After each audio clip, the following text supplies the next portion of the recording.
Alors, on s'est arrêté à l'introduction des boucles conditionnelles dans JavaScript. On a dit que JavaScript admet la notion de conditionnalité, c'est-à-dire que je peux avoir l'introduction de la boucle if ou la condition if selon l'exemple qu'on l'a introduit précédemment. Alors, on a dit que avec cette façon ou cette boucle conditionnelle, on aura énormément de choix et on aura énormément de cas à introduire. Et à chaque fois, on va avoir la considération suivante. On aura toujours la condition qui sera suivie d'une action. Je vais avoir toujours la condition sous la forme définie qui sera suivie par une action. C'est-à-dire, je vais avoir une action qui va se déclencher par rapport à la condition. Si la condition elle est vérifiée, je vais avoir une condition qui va se déclencher par rapport à la condition de vérification. Et à chaque fois, je vais énumérer les cas possibles et à chaque fois, je vais avoir pour chaque condition son action appropriée jusqu'à finir toutes les conditions et jusqu'à aussi avoir le cas aussi global. Pour cela, dans ce cas, vous avez un premier cas, un deuxième cas et un troisième cas. Et puis vous avez le cas global, c'est-à-dire si je ne vais pas avoir la première condition, la deuxième condition, la troisième condition, je vais avoir le cas global, c'est-à-dire ce qui va rester, tous les autres cas restants, je vais appliquer l'action qui suivra, qui est cette action d'afficher un message bien précis.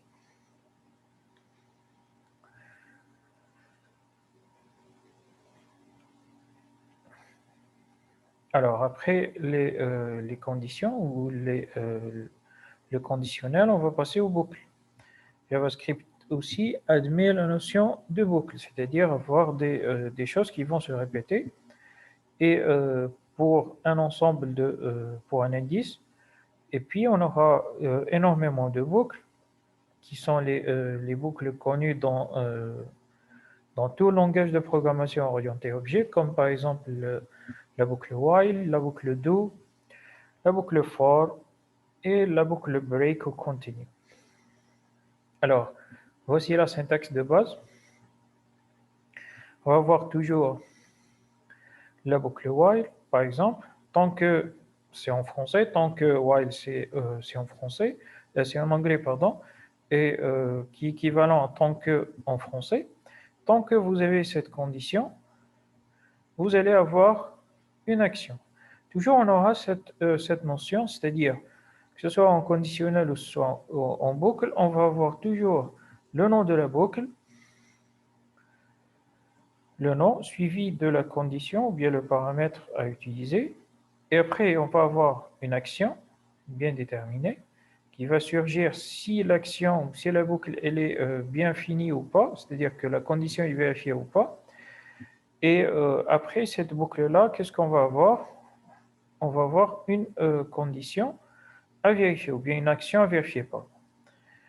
C'est la même chose pour tous les autres boucles, que ce soit pour do,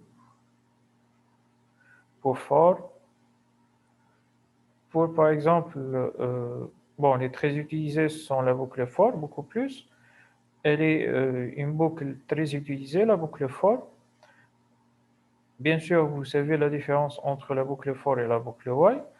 C'est presque complémentaire l'une par rapport à l'autre. Juste le for, il va commencer d'un indice et finir jusqu'à balayer tous les indices, c'est-à-dire balayer tout le nombre d'échantillons ou bien de nombres.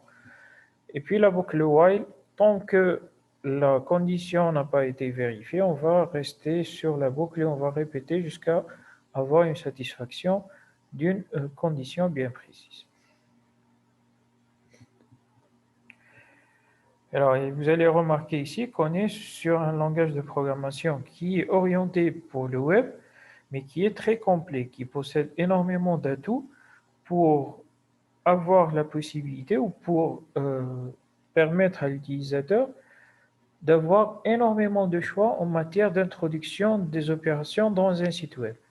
Et là, on parle d'un langage de programmation qui est normalement exécuté à part, qui sera exécuté lui-même dans un site web. Et c'est l'avantage d'avoir ce langage de programmation qui va nous offrir énormément de possibilités lorsque on va établir des applications pour le web et avoir énormément de possibilités d'établissement des, euh, des applications plus sophistiquées dans le web.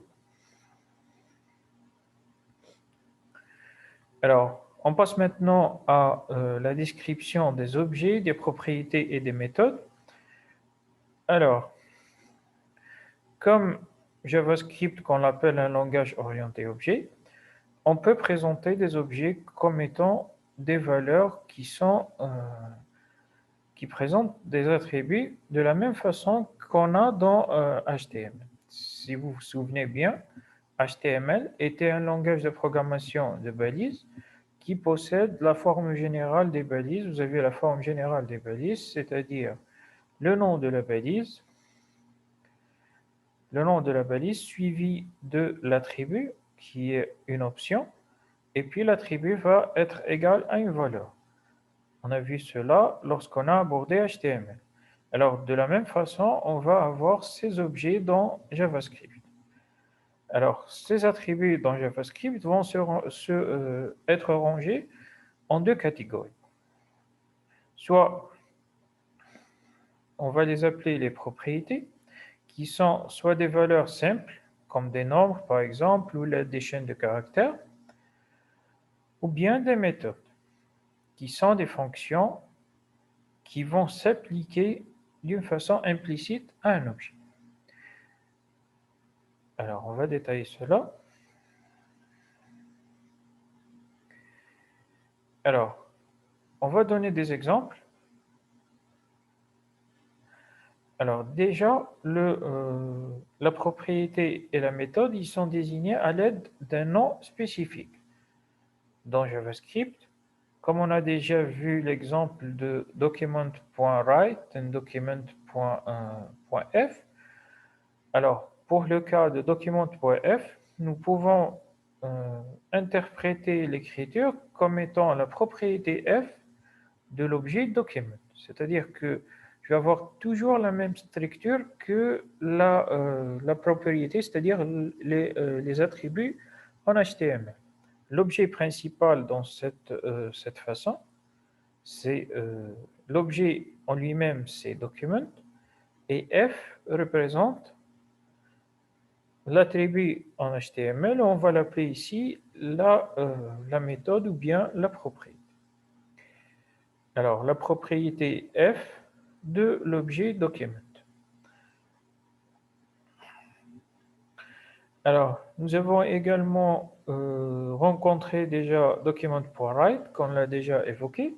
Et document.write, c'est la méthode write de l'objet document. Et là, on peut distinguer la différence entre les propriétés et les méthodes. La méthode, c'est une action en elle-même, c'est-à-dire que je vais avoir une action, par exemple document.write, c'est-à-dire écrire dans le document. Et la propriété, c'est document.f, je vais avoir une propriété f d'un objet qui est l'objet document. Par exemple, dans notre cas, là, la propriété f représente un formulaire qui est nommé f. Et là, on peut distinguer la différence entre la propriété et la méthode par rapport à l'objet. Je vais avoir toujours l'objet qui est fixe, et puis point la propriété ou bien la méthode utilisée. Alors, signaler aussi que ces méthodes et ces propriétés ou ces objets sont des objets par défaut, c'est-à-dire qui sont inclus dans JavaScript. Lorsque je vais écrire document.write, JavaScript va comprendre que je suis en train de demander d'écrire dans le document courant ou de mettre dans le document courant une méthode à insérer en utilisant la méthode document.write. Alors, write, c'est la méthode, et document, c'est l'objet consider.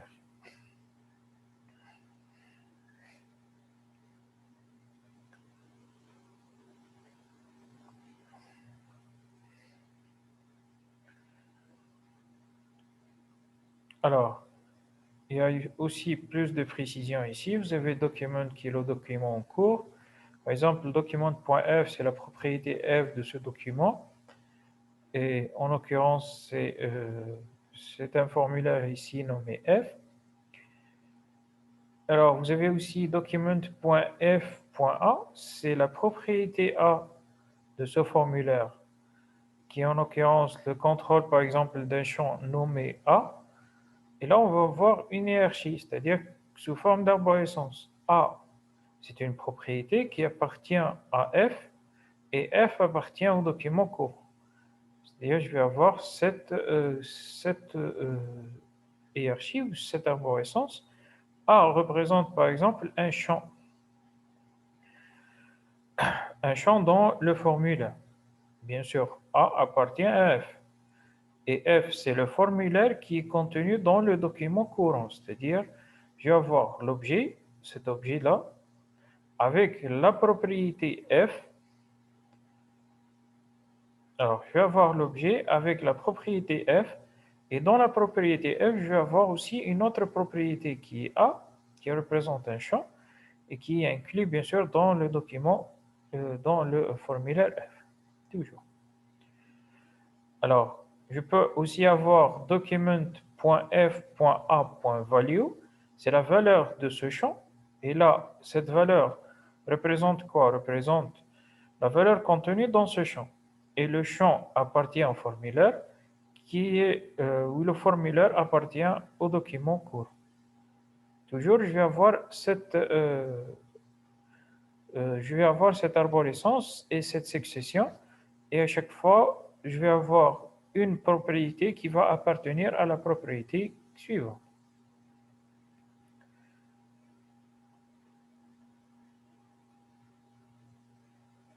Alors, il y a des objets qui sont prédéfinis, qui sont des objets globaux, et comme par exemple les propriétés infinity, par exemple, vous disiez que je suis sur de l'infini, NAA, ou bien indefined, ou bien nul.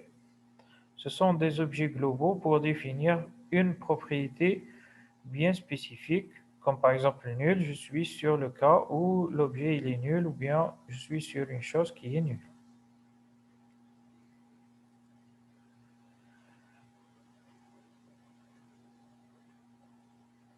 Alors, il y a aussi des fonctions qui sont des fonctions globales. Alors, des fonctions globales, ce sont des fonctions prédéfinies dans JavaScript. Par exemple, la fonction eval, la fonction uneval, la fonction parseInt, et ainsi de suite. Ce sont des fonctions qui sont des fonctions globales dans JavaScript. Je n'ai pas besoin d'écrire leur signification ou bien d'écrire le programme qui va avec, mais je vais directement les utiliser telles quelles en faisant juste un appel à cette fonction par le nom connu sur JavaScript. Essayez de voir la signification de chaque fonction et comment elle va se présenter dans JavaScript. Mais ce qui est important, c'est que je vais avoir la possibilité d'utiliser cette fonction d'une façon directe, sans écrire de ligne de code par rapport à cette fonction. Je vais directement l'appeler et l'utiliser telle quelle parce qu'elle est prédéfinie dans les bibliothèques de JavaScript.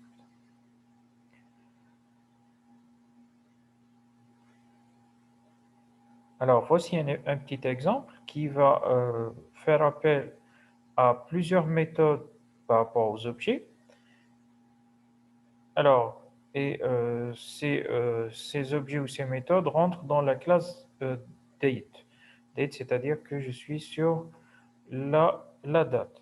Alors, ici, qu'est-ce que j'ai? J'ai la définition. Bon, script, je suis sur la deuxième façon d'insertion de JavaScript dans HTML. Alors, j'ai une définition d'une variable, la variable qui est égale à maintenant. Maintenant, c'est un nom qui a été choisi par l'utilisateur, qui est égal à la fonction qui s'appelle newDate. Alors, la fonction newDate, c'est une fonction qui est associée à la variable. Alors, j'ai document.write, c'est-à-dire écrire quoi? Écrire, ça c'est une propriété, pardon, c'est une méthode. La méthode ou la propriété, la différence, c'est que la méthode, c'est une action bien précise et la propriété, c'est une chose qui est contenue dans le document, comme par exemple un formulaire. Alors, dans notre cas, ici, je suis en présence d'une méthode qui est write. Alors, write, c'est écrire dans le document courant. Qu'est-ce que je vais écrire dans le document courant? Là, je vais utiliser P, c'est l'utilisation d'une balise HTML. Alors, CD Ammar, par exemple, le. Et qu'est-ce que je vais avoir? Je vais avoir la variable maintenant, point getDate. Et alors, getDate, c'est quoi? C'est une fonction prédéfinie qui va récupérer la date de votre PC à travers la pile de votre microprocesseur. Depuis la pile de votre microprocesseur, elle va récupérer la date. Ou si vous êtes connecté à un serveur ou synchronisé à un serveur Internet, il va récupérer la date, c'est-à-dire la date actuelle de ce jour. Alors, maintenant, .getDate, ça c'est la définition de la date. Puis maintenant, .getMonth. Et maintenant, .getYear. Et là, je suis sur un ensemble de récupération, bien sûr, de la date actuelle. Bien sûr, je vais désigner aussi getMonth, c'est récupérer le mois, et récupérer aussi l'année et l'afficher sur la page. Alors, je vais avoir toujours mon site qui est sous la forme suivante.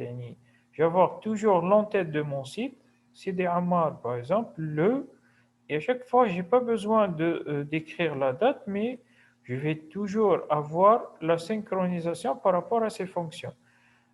Au lancement de mon site, je vais directement récupérer la date, le mois et l'année, avec bien sûr la précision du serveur web ou du PC, pour récupérer la date du PC, pour la mettre dans le site web ici. Et écrire CD Ammar par exemple, 31/01/2021. Alors, si je vais incrémenter, c'est-à-dire passer pour le demain, ça va s'incrémenter d'une façon automatique parce que à chaque fois que je vais lancer mon site, cette fonction va s'exécuter et elle va récupérer la date et l'heure depuis mon PC et avoir la date qui sera une date bien précise.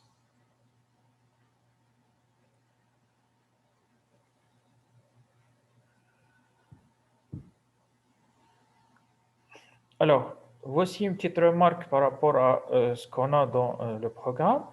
On remarque que dans cet exemple, nous n'avons pas écrit P comme étant la fermeture de la balise P, mais on a écrit P de cette façon.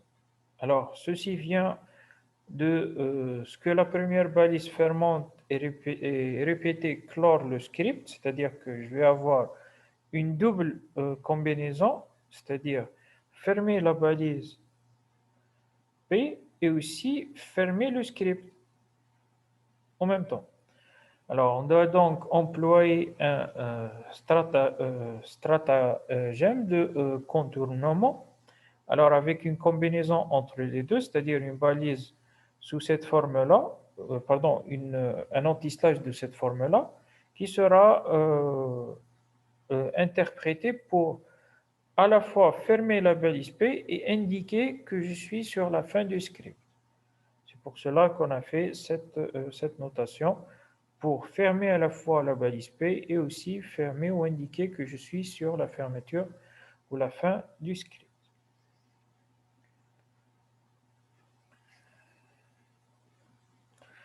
Alors, vous avez aussi quelques définitions des objets globaux avec leur définition. Par exemple, la fonction length, vous avez une longueur d'une chaîne qu'on va les employer. Ces fonctions, on va les employer directement avec leur nom et je ne vais pas les réécrire, mais je vais directement les utiliser.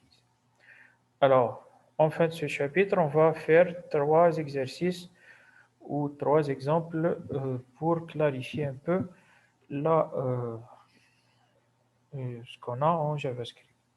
Bien sûr, on va faire un TP par la suite qui va contenir aussi des exercices, mais c'est juste ici des exemples pour consolider ce qu'on a eu dans JavaScript.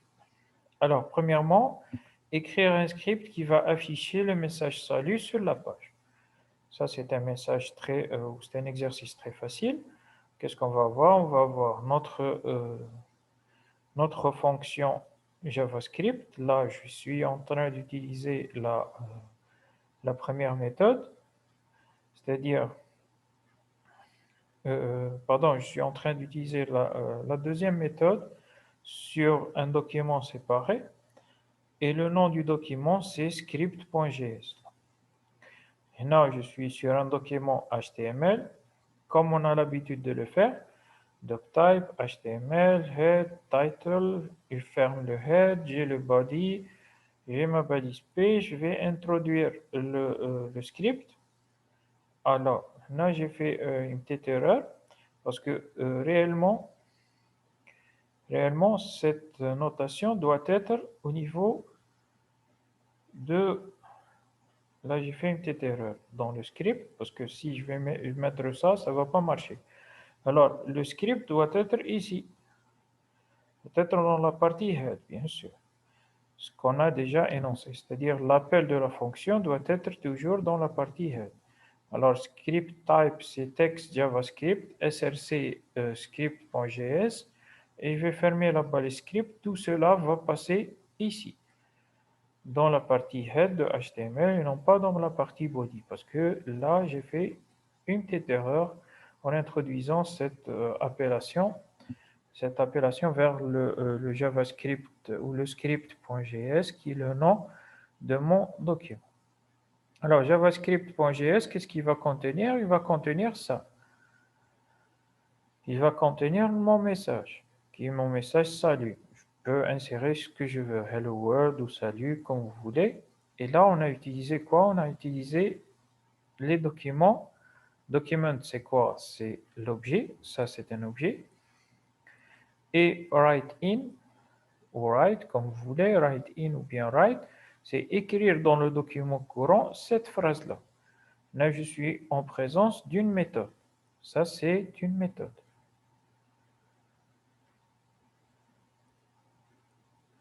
Alors, la méthode qui est accompagnée de l'objet, et je vais exécuter mon programme et avoir ce message qui va défiler dans ma page web.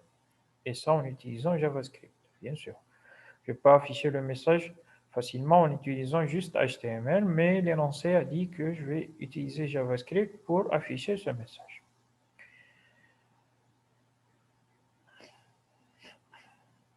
Alors, le deuxième exemple, déclarer 3 variables a, b et c comme 1, 2 et a plus b, afficher le type et la valeur de chaque variable.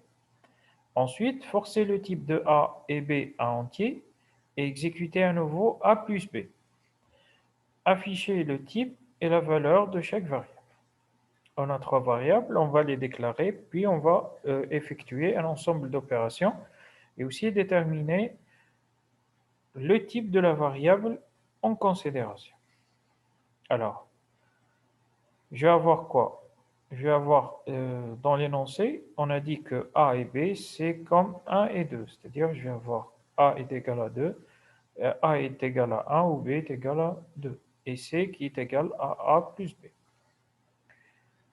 Alors, A égale à 1, B égale à 2, C égale à A plus B. Alors, je vais passer à l'utilisation des fonctions par défaut ou bien des objets. Document.writeIn, c'est type et valeur des variables. Là, je suis en train d'afficher juste un simple message. Document.writeIn, je suis en train d'afficher aussi des tirets. C'est juste des tirets pour séparer, séparer le titre qui est type et valeur des variables. Je peux ne pas écrire bien sûr ces tirets. C'est juste pour différencier entre le titre et ce qui va suivre en matière de type de variable. Alors, qu'est-ce que je vais faire aussi? Je vais afficher le type de chaque variable.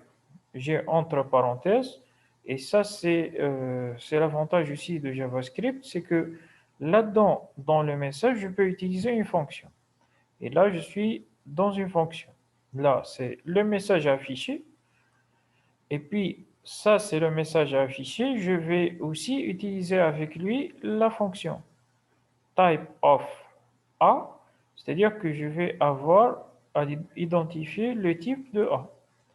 Le type de A, c'est-à-dire est-ce que c'est un entier, est-ce que c'est une variable logique, est-ce que c'est réel, quoi que ce soit, je vais l'afficher de cette façon où je vais avoir la possibilité d'afficher le type de A. La même chose avec le B et la même chose avec le C. Alors, les documents.writeIn aussi, ça c'est un espace. C'est juste que j'ai sauté la ligne en utilisant cet espace-là.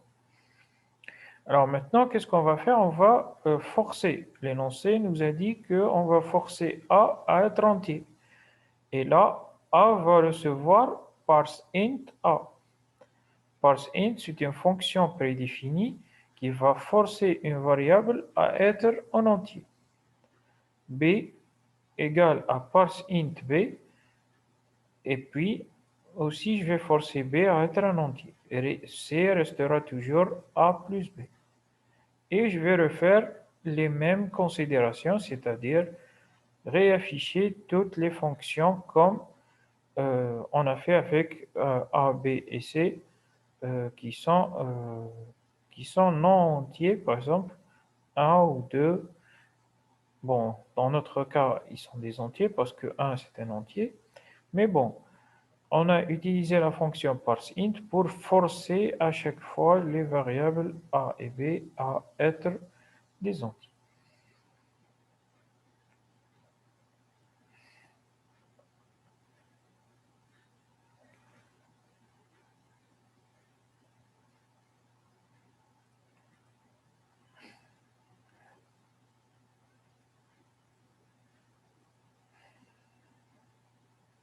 Alors, le dernier exemple, vous avez une page avec un formulaire et un champ.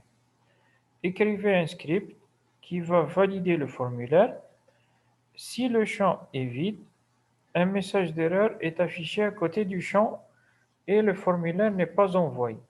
Si le champ contient des données, alors le formulaire peut être envoyé. C'est très simple, vous avez un formulaire avec un seul champ, et puis lorsque l'utilisateur va écrire dans le champ, lorsque je vais appuyer sur un bouton d'envoi, je peux envoyer le document parce que le champ a été rempli. Sinon, dans l'autre cas, si le champ n'est pas rempli, c'est-à-dire il est vide, je vais afficher un message d'erreur et ne pas permettre à l'utilisateur de valider son formulaire.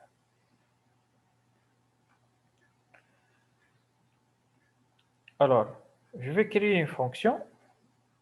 Bon, ça c'est tout ce qui est HTML. On a déjà vu la création des formulaires par HTML.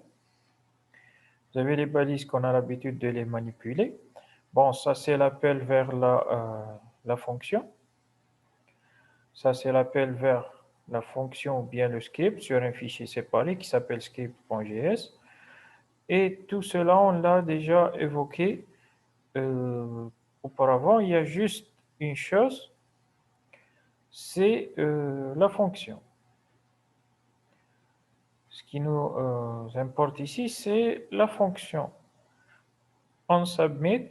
onSubmit, c'est une fonction prédéfinie de JavaScript. et qui est égal à quoi? En submit, c'est-à-dire lorsque je vais valider un formulaire, je suis sur la balise form, bien sûr. Dès que je vais valider mon formulaire, je vais retourner la fonction qui s'appelle validate form. Dès que je vais valider ou appuyer sur le bouton de validation, je vais exécuter la fonction validate form, qu'on va la voir en détail, qui a été créée par JavaScript.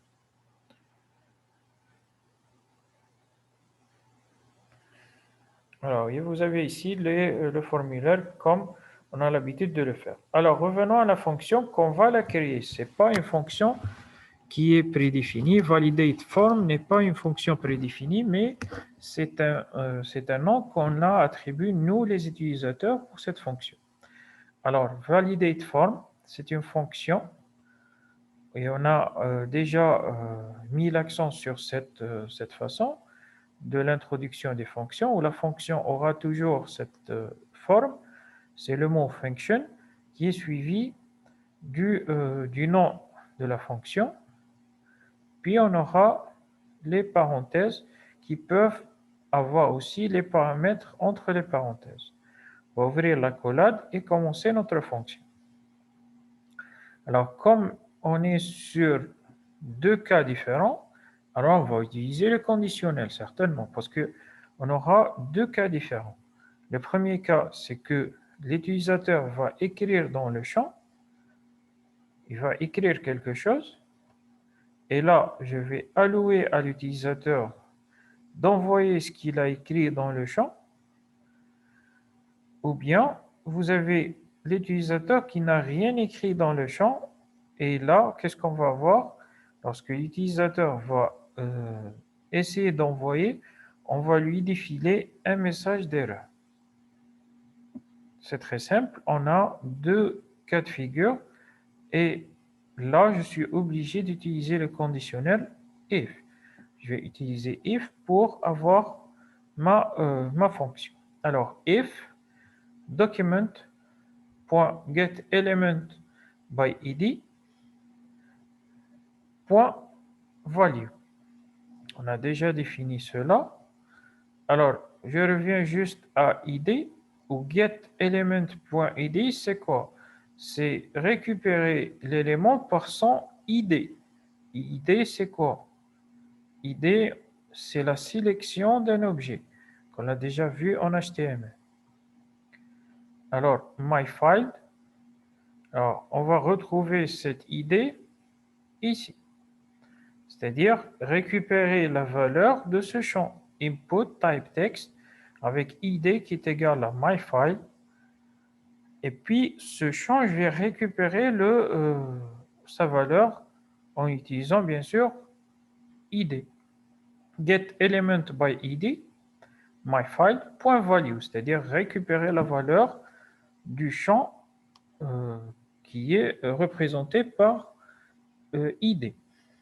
Alors, si je vais avoir ce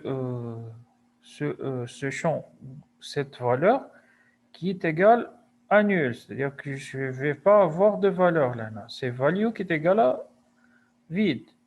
Alors, ce vide-là, je vais avoir affiché le message d'erreur. Je serai obligé d'utiliser le message d'erreur qui est le champ ne peut pas être vide.